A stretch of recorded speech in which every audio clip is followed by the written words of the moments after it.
Hey guys, in this video, I will show you how to log into your Konami account in eFootball. Alright, so let's begin with the video. If you're looking to log into your Konami account in eFootball, there are two simple methods you can follow. In the first method, when you're on the starting screen of eFootball, tap the three-line menu icon to bring up the options. From this menu, select Data Transfer, and you'll land on a new page with two options. You can either log in using Game Center or choose to log in with your Konami ID. Tap on Login with Konami ID and a web-based login screen will pop up. Here, select the second option, Use Existing User. Now just enter your registered email address and password linked to your Konami account and you'll be logged in successfully. The second method starts from the eFootball home screen.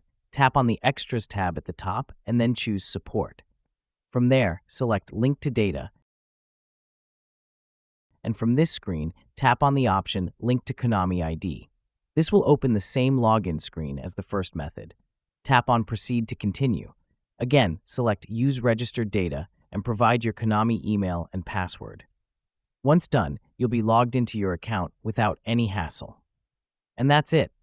So that's basically how you can log into your Konami account in eFootball. So that's all for this video. Consider subscribing if you find it helpful, and I'll catch you in the next one. Thanks.